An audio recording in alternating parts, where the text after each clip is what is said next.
Adaeze sat beneath the old mango tree, its broad leaves casting speckled shadows across her weary face. She had given birth to 8 babies just days ago, and the pain of her husband's abandonment still clung to her like damp cloth. With no shelter and no steady food, she was forced out of the village's center and left at the dusty outskirts. The sound of her infant's whimpers echoed around her, blending with the rustle of the tree's leaves and the distant bleating of a goat tied behind a neighbor's fence. As the sun dipped low, Adaeze felt hunger gnawing at her belly. She knew the villagers whispered about her plight, but no one dared approach yet. She thought of the life she had dreamt of, a husband who would stand by her, a thriving home full of laughter. Now, all she had was the shade of the mango tree and 8 fragile souls to protect. She tried to hush their cries, wondering how she could ever find a way to feed and raise them alone. The following morning brought the promise of a mild breeze, a gentle relief from the heat that pressed down on Adaeze's aching shoulders. She rearranged the thin cloth wrapped around her infants, whispering lullabies her mother once sang. Suddenly, she noticed a figure approaching, an older man with a wooden staff and a leather satchel slung across his shoulder. He stepped lightly as if carried on the wind, and his eyes held a distant kindness. This stranger was a storyteller named Okeke, known to wander from one village to another, gathering tales and spreading wisdom. He greeted Adaeze with warmth and offered to share his last piece of roasted yam. Adaeze hesitated, but hunger and desperation overcame her pride. As she ate, Okeke quietly listened to her sobs and murmured reassurances. The children, feeling their mother relax for a moment, drifted into calmer whimpers. In that small exchange of food and comfort, hope sparked in Adaeze's weary heart. Okeke returned in the afternoon, his steps slow but deliberate, as though choosing each footfall with care. Adaeze noticed how he studied her face and the sleeping bundles beside her. She felt shame at her condition, yet the old man did not judge. Instead, he asked softly, "Would you share your story with me?" His voice held a gentle sincerity that coaxed the words out of her throat. Adaeze began haltingly, describing her husband's abandonment and the shock of delivering 8 children without proper help. She spoke of her fear and her uncertainty, the loneliness pressing around her like a thick cloud. As she found words, tears traced her cheeks, but with each sentence, she felt a slight release, like a heavy knot loosening in her chest. Okeke nodded thoughtfully, encouraging her to continue, for he knew that within pain lay the seeds of new stories, ones that might nourish the soul. Word traveled quietly among the villagers that Adaeze, the woman beneath the mango tree, had found a confidant in a wandering storyteller. Some were curious, others remained indifferent. A few, however, felt the stirrings of compassion tug at their conscience. Though none yet approached openly, a young girl crept close enough to leave a handful of millet near Adaeze's spot, slipping away before being seen. As evening fell, Okeke began sharing his own tales. He spoke of distant lands where rivers sang lullabies and forests whispered secrets. He told of mothers who overcame trials, of communities that rallied around the vulnerable. Adaeze listened, heart pounding with a strange excitement. She had always loved stories as a child. Now they felt like breadcrumbs leading her through a dark wood. Perhaps, she thought, if words could soothe her own anguish, they might also awaken something good in others. Over the next few days, Adaeze found herself summoning courage to speak more openly. Though her voice sometimes trembled, she began telling the old man about her childhood, how her mother used to sit by the hearth, weaving stories into the fabric of their daily lives. She spoke of the songs sung during harvest, the dances that punctuated the planting seasons, and the laughter that once echoed across the village.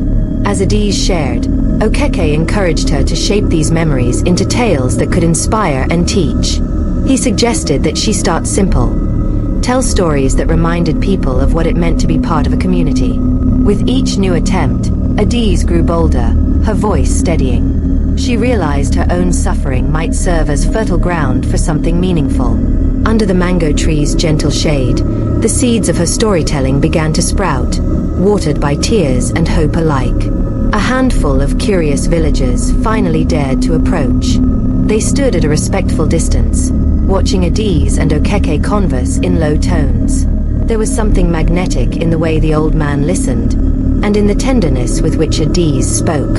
Soon, one villager stepped forward and offered a small jug of goat's milk for the children. Another brought a folded length of cloth, rough but clean. Adaeze thanked them, voice wavering with gratitude. Though these were humble offerings, they symbolized something greater, a bridge of compassion spanning the gap her husband's desertion had opened. That evening, as dusk fell and the sky blazed with crimson, Adaeze began to share her first crafted story, a fable about a sparrow that found its song after losing its nest. The villagers listened, drawn in by her words, and when she finished, they lingered, smiling thoughtfully into the twilight. Now that people were coming regularly, Adaeze tried shaping her stories with more care.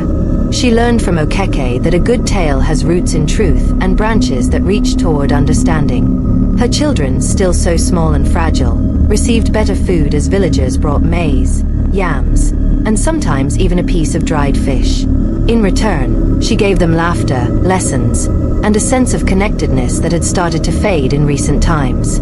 As the villagers listened, they began to recall traditions nearly lost. Ceremonies that once united neighbors, advice once passed from elders to youth, and friendships fractured by petty disputes. Adaeze's voice pulled these scattered threads together, weaving a tapestry of memory and meaning. Beneath that lone mango tree, night after night, a quiet revolution stirred. People began to see each other's suffering and joy reflected in the tales Adaeze brought to life. A few weeks into this new routine, Adaeze noticed her babies growing stronger. Their cries were not so desperate, and their thin limbs began to fill out. She wrapped them tightly at her side as she spoke, their warmth lending her confidence. The villagers marveled at her resilience, how, despite her hardship, she poured tenderness and understanding into every word. Okeke suggested that Adaeze incorporate local myths and proverbs into her stories. By doing so, she reconnected listeners with their heritage.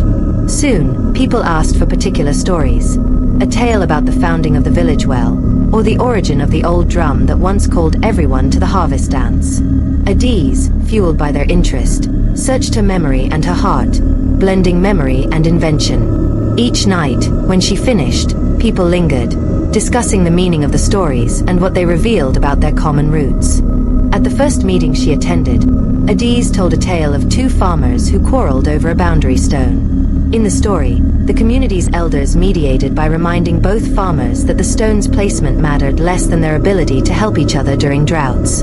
Her narrative gently nudged the council to consider cooperative solutions to present challenges. When the meeting ended, the council members left in quiet reflection, and Adaeze began to understand that her stories could shape the future as well as preserve the past. As more travelers visited, some brought their own traditions, songs, and dances. Adaeze encouraged this cultural exchange, inviting them to share tales from their homelands. She introduced a night each week when she wouldn't tell stories, but would listen instead, letting others' voices fill the mango tree's grove. This practice not only diversified the narratives, but also ensured that Adaeze remained a listener as well as a speaker. Villagers found that by embracing these outside perspectives, they learned about other lands, customs, and struggles. Through this exchange, they saw that their own community's experiences were part of a larger tapestry of human resilience.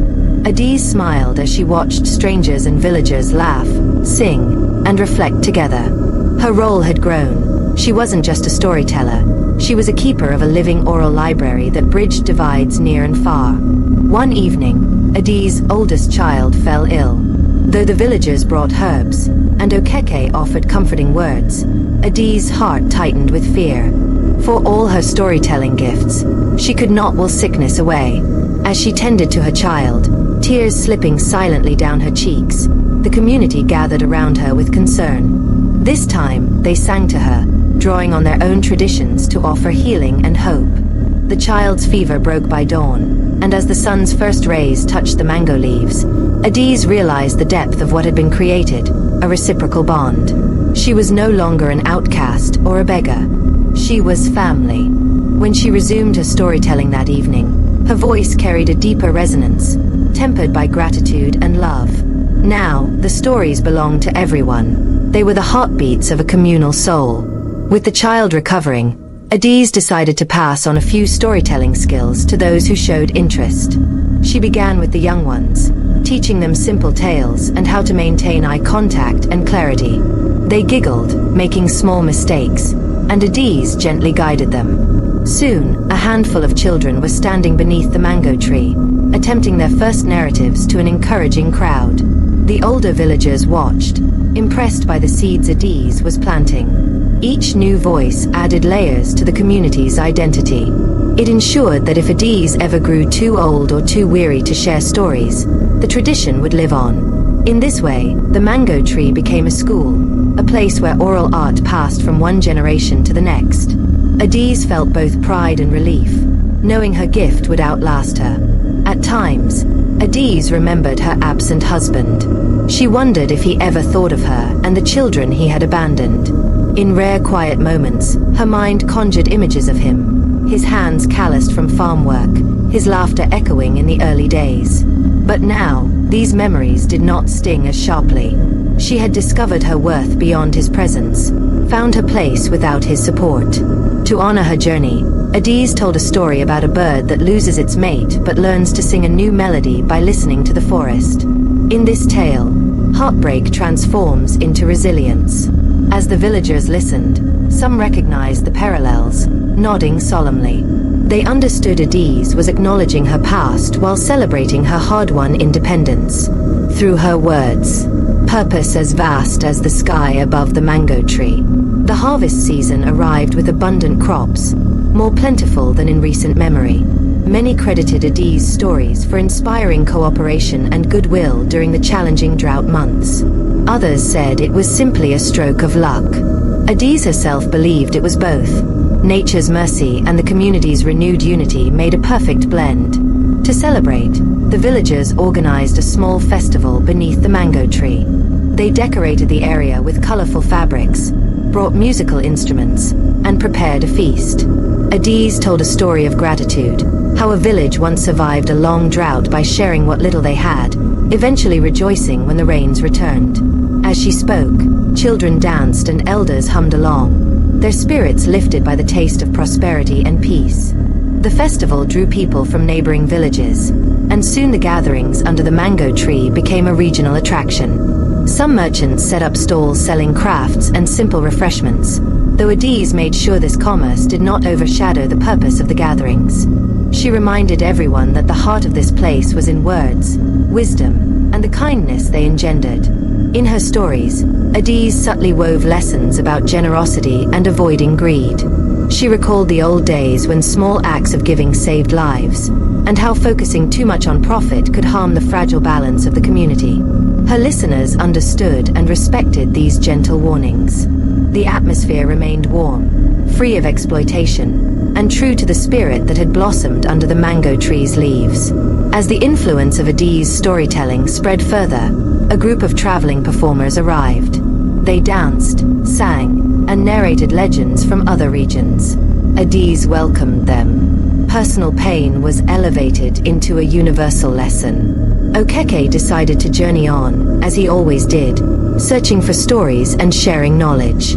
Before departing, he embraced Adaeze and praised her transformation. He reminded her that storytellers hold great responsibility. Their words can heal or harm, unite or divide. Adaeze thanked him, tears glistening in her eyes, and promised to use her gift wisely. After Okeke left, the villagers asked when he would return. Adaeze assured them that he would wander where he was needed, just as he had come to her in her darkest hour. In his absence, she would carry on the tradition he helped spark. The mango tree rustled overhead, and the children sighed softly in their sleep, unaware that they were part of a legacy that stretched beyond the horizon and into tomorrow's sunlight. As time passed, Adaeze's children began to recognize their mother's voice as something special, something that brought people together. When they were old enough, Adaeze encouraged them to listen closely, to learn the rhythms of speech and silence.